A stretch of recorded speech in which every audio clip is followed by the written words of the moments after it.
Hi everybody, I'm back and today I'm going to answer the question, are COVID-19 shots experimental?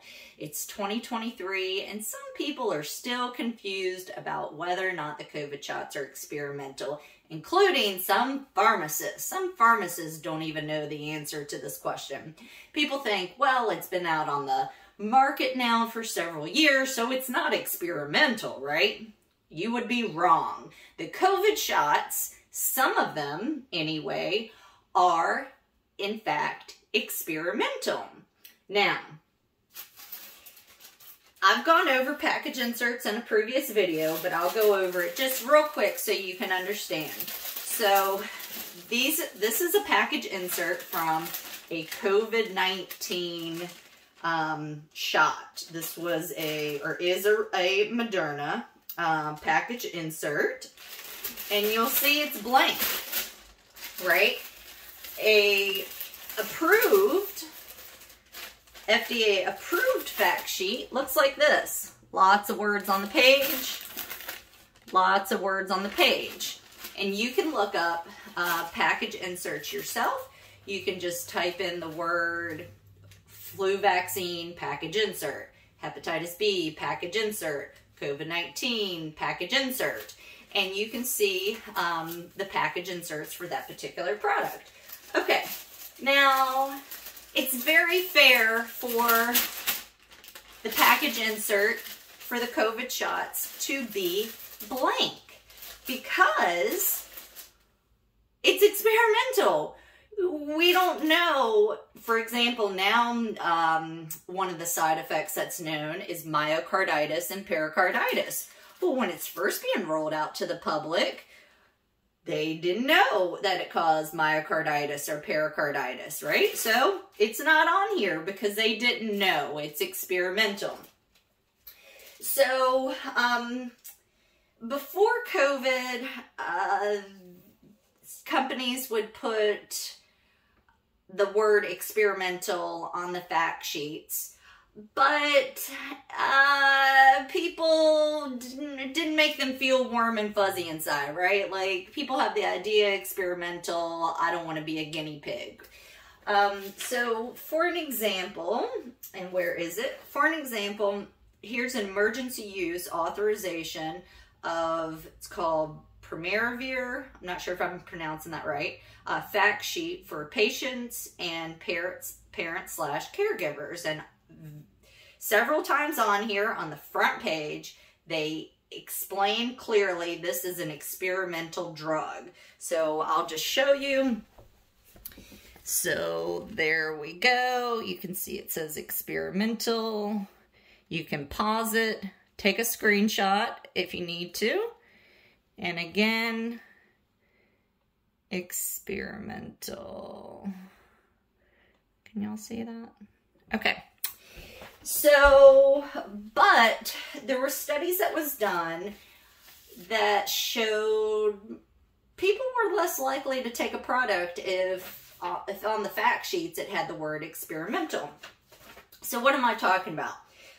One study said, here we go, a 2010 survey examining the acceptance of can't pronounce it, Pharma, approved as an EUA, emergency use authorization, found that the term, quote, experimental on the fact sheet decreased willingness across the board, and particularly for African Americans.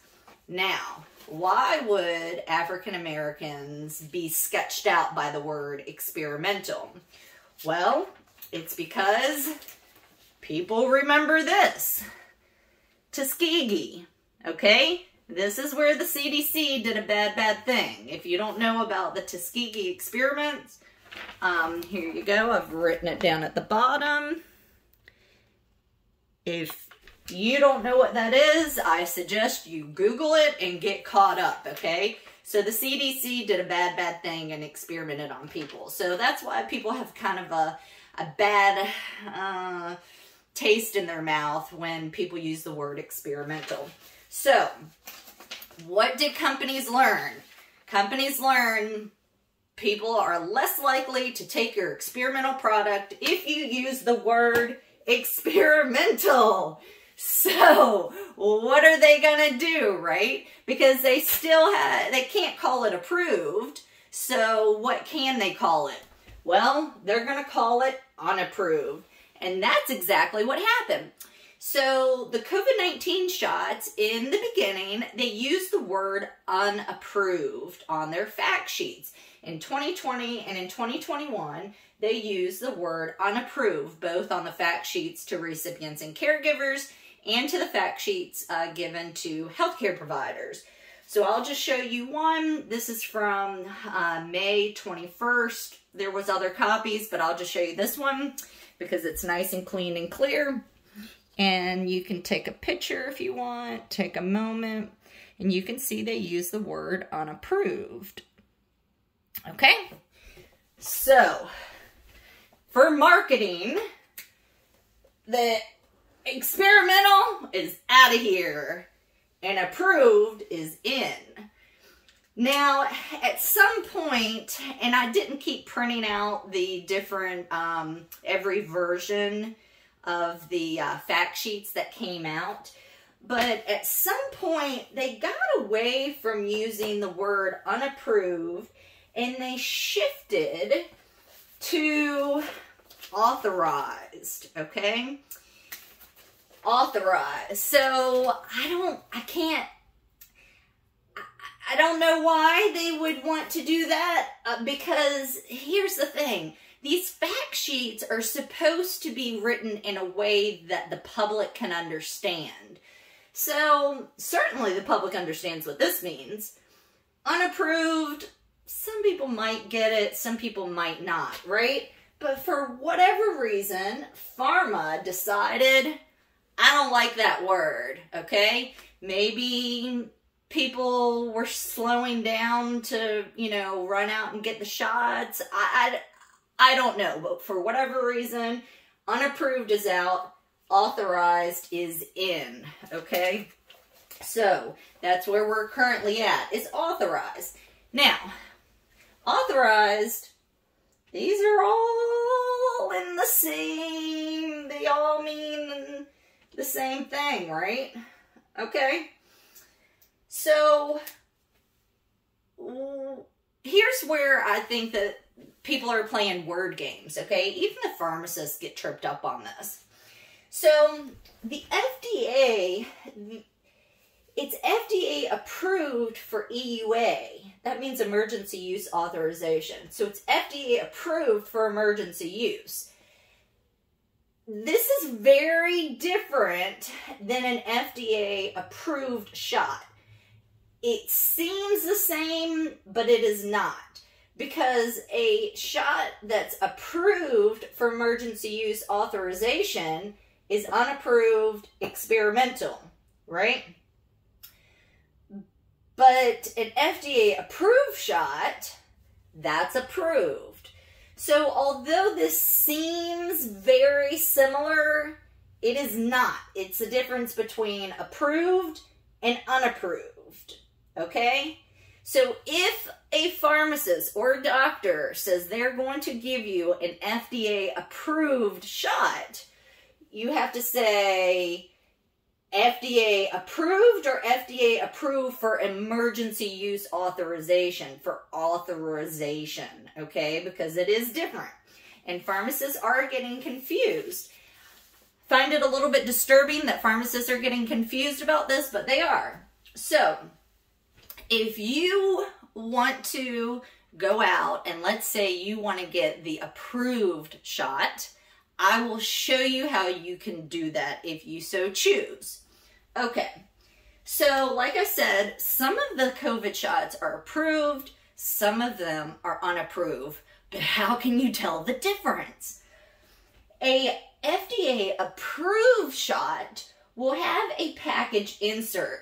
Now, you can print them off of the internet, off of the FDA website, or this is the Comirnaty website, and get a package insert, okay? Your doctor or pharmacist, if they have the FDA approved shot, they should have it something like this. it is a package insert. If it is a legally experimental shot, then, or otherwise, you could call it unapproved or authorized, you will only have a fact sheet, okay? You will not have a package insert, okay? So, for example, the Pfizer-BioNTech has fact sheets. It does not have a package insert. Now, I have spoken to pharmacists, and I said, do you have the FDA-approved Comirnaty shot? And they said yes. And I said, you have the Comirnaty FDA-approved shot? And they said yes. Now, as far as I can tell, the Comirnaty shot is not available in the United States at this time, okay? So when they said yes and brought over the vial, I said, can I see it? And you read the name, it says Pfizer-BioNTech, okay? So they thought they were holding a FDA-approved vial in their hand, when in fact they were holding a unapproved vaccine, okay? When I said, does it say Comirnaty across the label? They said yes. And I said, that says Pfizer-BioNTech, okay? This does mean something different. Even on their own package inserts, they even say that it means something different. So I'm going to read the specific wording. So this is in your fact sheet. And the very last page, it says, a product authorized. Now remember what authorized means, okay?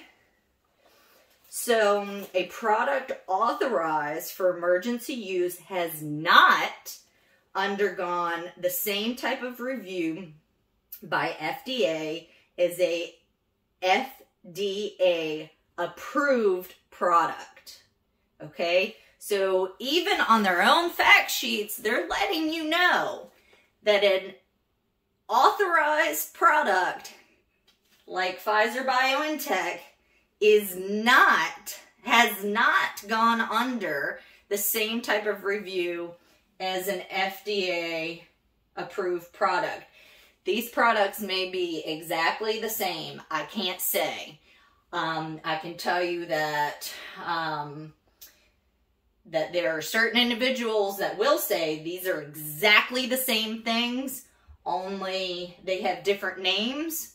Well, this has gone under a more critical review than this product, according to the fact sheets. Okay?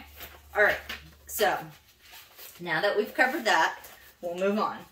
So, okay, so we've gone over package insert here. This is FDA approved, fact sheets. That will be an unapproved shot, an experimental shot, also called an authorized shot. So anytime you see the word saying it's authorized, you need to think, okay, that's unapproved, it's an experimental shot, okay?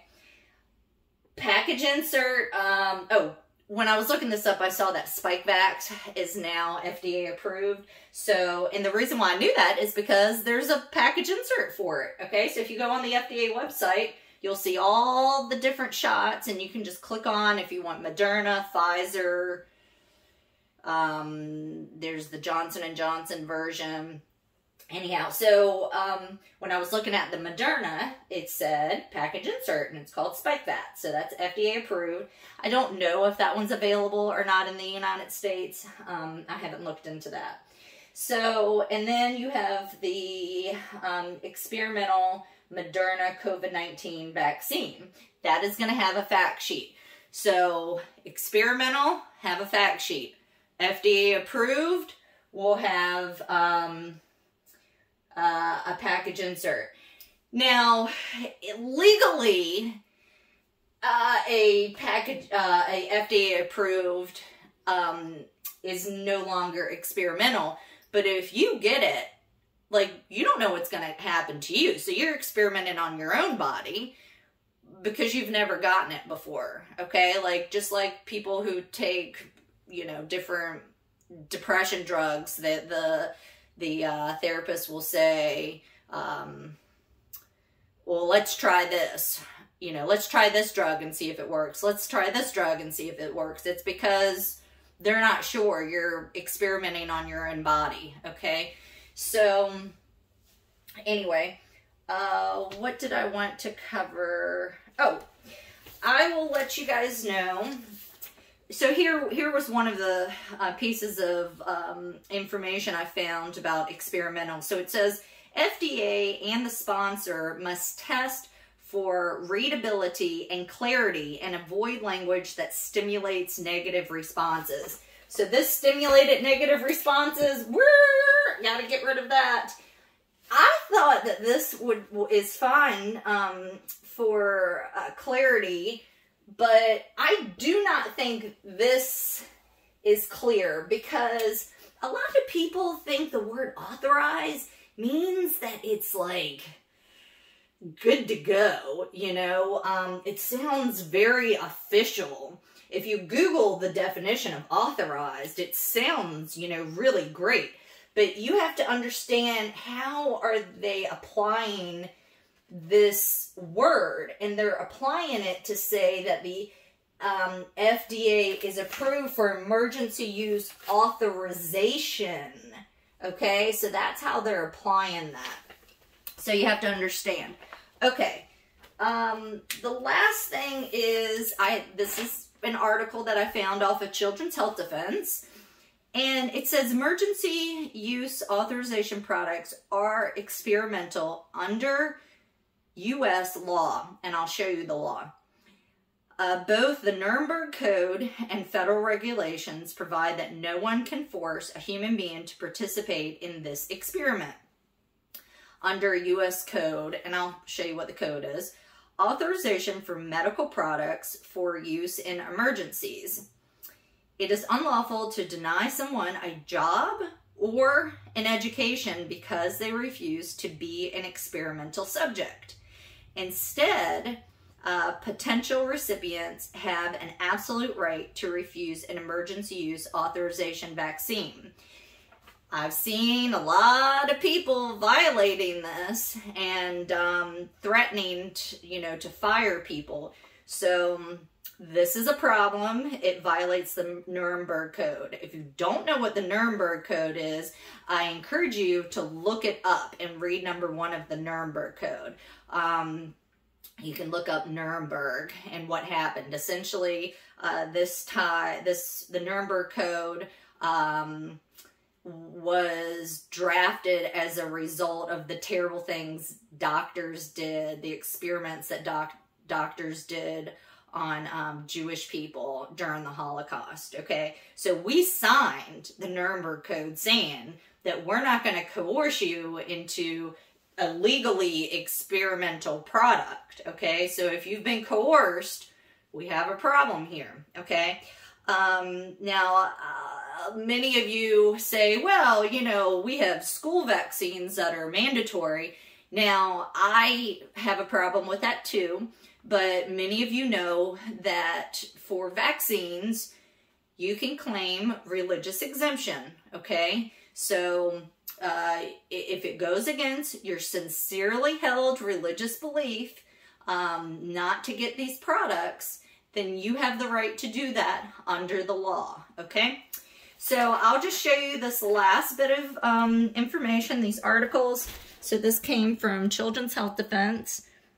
There's the website. This was the article.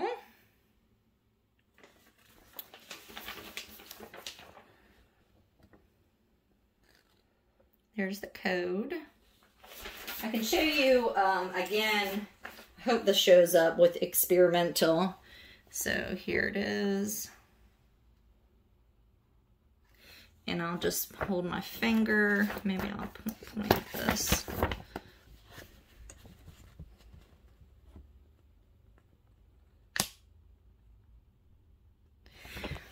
Okay, if you go go to Children's Health Defense and you read this article, 2 things mainstream media didn't tell you about FDA's approval of Pfizer vaccine. This is an old article. So I know a lot of the people that I'm good friends with, this isn't new to you.